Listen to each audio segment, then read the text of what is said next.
How we doing? Good, good. Who's your starting quarterback? It's either Dylan Morris, Mike Penix, or Sam Heard. Okay. How do you approach that kind of competition when you've got three guys that are kind of on an even playing field? Is it just even reps, then you go, or just how do you kind of run that from when you're just giving everyone equal footing, I guess? Yeah, I think you kind of hit the nail on the head there. Is you got to try to create the most equal environment that you can and see who really rises to the top. And that doesn't mean just reps. It means opportunities in scheme, opportunities in field position. So there's a lot of thought that goes into it. On that note, just how important is it to simulate game-like conditions? Because you're not going to have that measurement.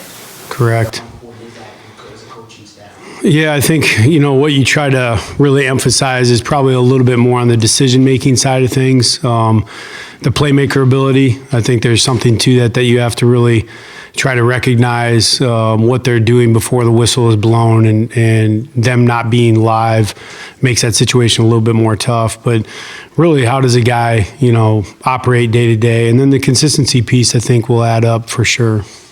Have you been surprised at all by the stockpile of talent at any certain position areas?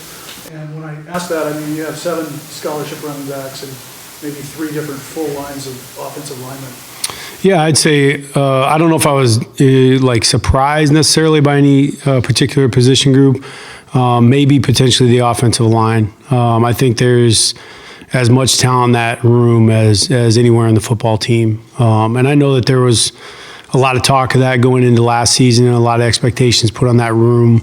But, just looking at the guys move around and watching them at workouts and things like that, I feel very confident that those guys are going to be able to get it done. How do you see the quarterbacks from a leadership perspective, just kind of with the conditioning and just seeing how each of them approaches it? What do you think for each of them as they approach that? Very similar. 3 guys, very similar approaches. They're working on kind of growing into their own spot. I think that potentially, can be an awkward position for guys. But, you got to take that head on and let them grow into naturally who they are. I think Dylan and Mike are wired very much the same, pretty calm guys, which is a good trait for quarterbacks, just trying to get that next step of them motivating their teammates. And I think all 3 of those guys, I thought Sam showed some flashes of that during winter, and I think they're all growing into that every day, actually. Ryan, how much have you had to work on culture since you guys got here? Well, I think quite a bit. I think anytime you have a group of young men that are coming off a 4-8 season, I don't know if it's necessarily particular to Washington, but I think anytime you're in a position like that, I think guys are looking for answers. And I think the best part for us, what I've recognized since I've been here, is that the guys want the culture to be great. And I'm not saying that because I'm in an interview. I truly believe that. I think that, my impression of the guys very early on was they're prideful of what this place is and what it's done in the past and the type of program and the expectations that are put on this program. So they want to rectify that situation as quickly as possible. So I think Coach DeBoer, I know that's one of the specialties that Kalen has, is that, building culture is a non-negotiable for what we have to do. Ryan, you mentioned that the offensive line has as much talent as any position on the team.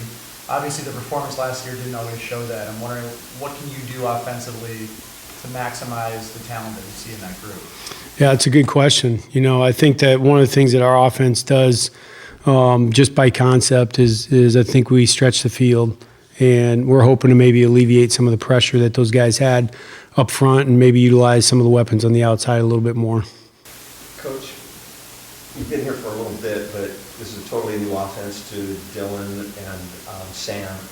How do you install the offense when you're such limited access to these guys? Is it handing them a playbook? Is it an iPad? How does that process work to get them to be able to get to their first practice? And Yeah. what's going on? So there's been a pretty particular order and a system that we've used for quite a few years now as far as the installation process. And I think at the deepest root of being a coach, you're an educator, number one. If they don't know the system, and they don't have confidence in the system, you don't have a chance. And so we try to make that very regimented as far as winter into spring, spring into summer, summer into fall camp. And that system is, it's not an entire playbook at once. It's a building process. So, we like to think of it as laying bricks, lay one brick, put another one on top of the other. I don't think it's necessarily unique. I think that the adherence to the system is what's unique. And so the teaching standpoint for the guys is, really the measuring point or the barometer for the whole offense is we really put a lot of weight on the tangible stats that we get from practice every day, one of those being mental errors. So if there's too many mental busts, you got to tailor back the install. And then it becomes a system where the kids get hungry, right? You tell them, hey, we can't go forward until we get this done. And then they feel like they're limiting the team by not being able to get that done, and they get going a little faster, and you can build a little bit faster. But the guys, I think that they're still, they ran inside zone here last year. They ran play action pass. It's not completely, foreign to them. I think some of the tempo things and things like that will be a challenge for them to get mastered quickly, but we'll get there. And a guy like Michael, he's been in this offense before. How far ahead would he be of Dylan and Sam, just in knowledge of the offense? Yeah, Mike is for sure day one, definitely had the upper hand in that situation, has played in the system for a number of years. So even just terminology, verbiage, the easy things like that, Mike had a pretty good handle on right out the gate. But my hat's off to Demo and Sam. They have quickly made up that ground over the winter and are very familiar already. So there's a lot of miles in between reading it in a book and being able to do it out on the field. But I've been impressed with how hard those guys have worked so far. Ryan, what has led to Michael Penix's injuries the last few years? Is it just crappy luck? Is it approach, workout, something? Have you noticed anything that you can try to rectify that would give you a better chance of keeping him healthy for a full year?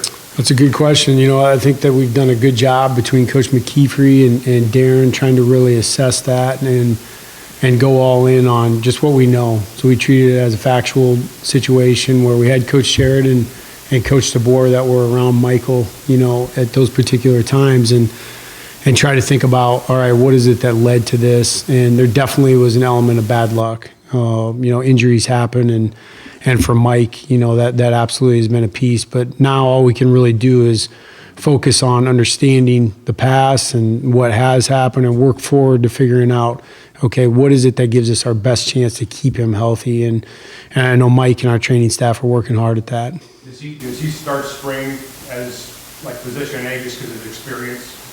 No, those three guys are all, you'll see them in equal reps, identical reps between the ones and twos, split up for the first 4 practices. And there'll be no difference in those 3 guys. With whomever ends up being the guy at the end of the day, how much of a runway do they need to have before the start of the season to be the guy, run the offense, and get up to speed before opening kickoff? I think that can be, contingent on field between Coach DeBoer and I. I know we had the same situation in 2020. Jay Kaner, our quarterback, who ended up starting, he won a quarterback battle in that fall camp. We obviously didn't have a spring ball that year, but we had a camp, and we really felt like we needed to get before the last scrimmage, really have identified who that starter was. And, other than that, I think that you hope that it sorts itself out a little bit better than that. But if it hasn't sorted itself out and it's even levels going into the summer, that's not a problem. We've done that multiple times. And if we have to continue to build over the summer and into fall camp, we can do that again. But as far as the leadership piece, you would hope some of that can iron itself out so that you have a little bit different dynamic in the summer. But I wouldn't expect, naming a starter in the spring would be necessarily, we don't have to do that. Ryan, I'm curious, when you take this job, you look at the film of last season offensively, who were the guys that jumped out where you saw immediately, okay, this guy needs to be involved in what we do? Jalen McMillan, Rome Adunze, obviously. Polk had limited reps, but saw a lot of promise. Some of that was actually practice film and fall camp film. Those are 3 guys that stand out. And then I think Westy and Culp were two guys that for tight ends, I know they didn't get a ton of reps, obviously, with Ott until he got hurt. But those guys are wildly athletic for tight ends. If they can become factors in the run game, I think those guys can be difference makers. And I think it really starts with those guys. I think there's a lot of unproven situations in the running back room. I think we got a lot of work to do in there. When you mention all those names, does it excite you about the explosive potential of this team? Oh yeah, for sure. I think that the first three guys I mentioned for sure, I think match our system, and that's one of the things that, it kind of starts with, do you have the ability or the right guys to be able to do that, to stretch a defense vertically. I can think of situations in the past where Kayla and I went into things where we didn't have those type of players, where you really weren't able to threaten a defense vertically. And now, it can get a little bit more tricky. Now you got to be a little bit more creative on ways to spit the football on the outside and create a little bit more horizontal stress. Brian, with the running backs, there seems to be a shift in football going towards more of a two-man kind of approach. And I wonder if that's kind of where your head's at, or do you feel like you can find a guy to give you 200+ carries a year with this group? I would say in our past, we have definitely sided towards the two-back system. And, at Fresno, we had two really special guys that played. And honestly, we were very fortunate where Ronnie Rivers and Jordan Mims had stayed healthy at the right times, meaning one would get hurt and the other one would step up. And we were really fortunate in that situation to be able to have guys. And I've just seen, that running back position is very difficult. It's a very demanding position. It's very physical.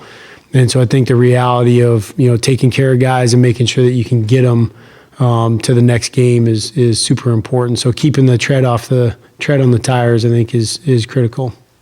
Brian, when you look at the totality of what you have personnel-wise and what you guys like to do, what do you think is going to be the strength of this offense? How would you define that? Obviously, having not seen a practice or experience a practice at this point. Yeah, that's a tough one to project right now. But based on film, I do think, like I mentioned, I think the receivers fit our system.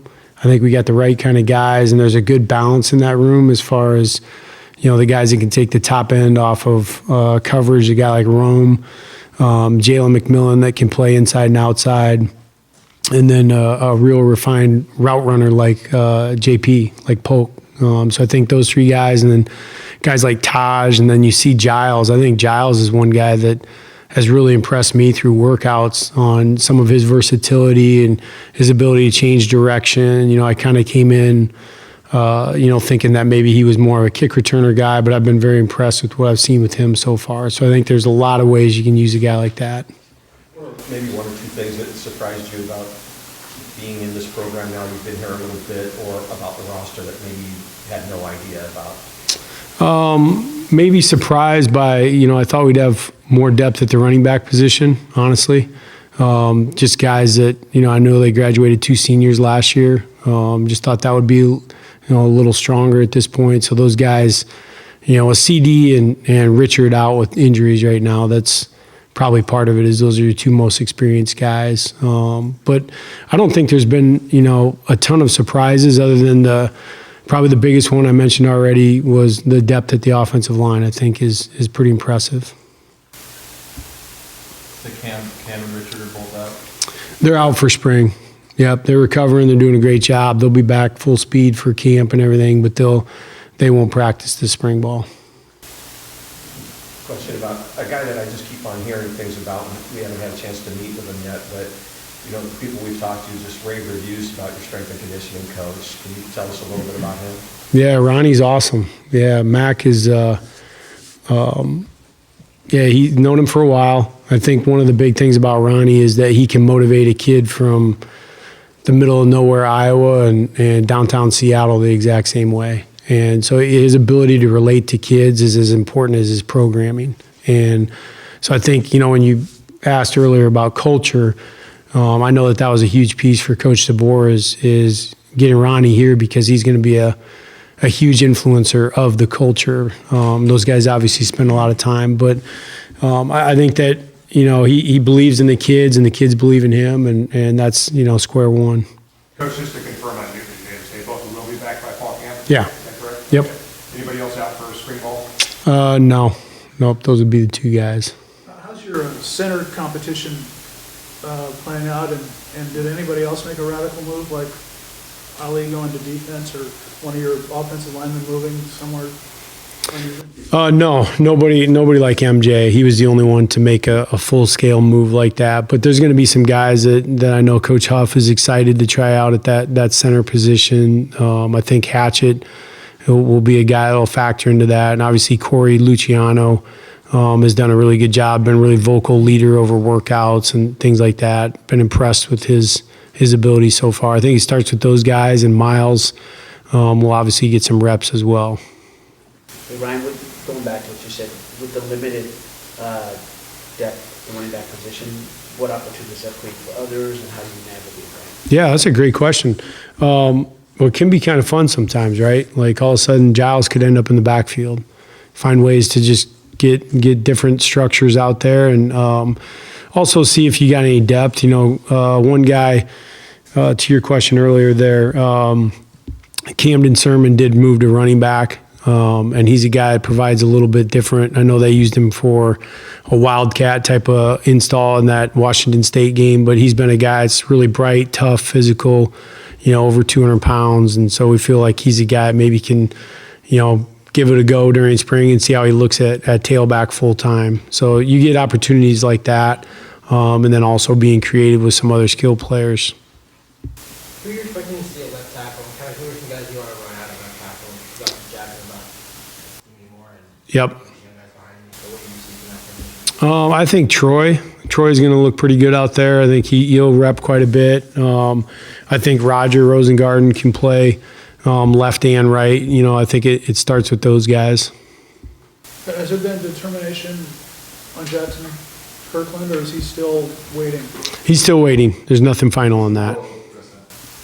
Yep, nothing final on that yet. What is it about Roger that kind of allowed him to play two opposite sides of the line and kind of use it to almost play anywhere kind of guy? I think it starts with athleticism. I think he's a guy that moves really well, and when he can flex in and out of a left and right-handed stance, you can see those guys pretty quickly. If there's somebody that's been set their entire career at one spot, you get them in one pass set, you can tell pretty quickly whether they can or can't. Coach, when we see you out on the field coaching, is there one position that you tend to gravitate towards more than another, like offensive line, quarterbacks? Quarterback. Yep. I'll be in their hip pocket. All right, let's wrap up Coach Grubb, get Coach Morrell up here, and then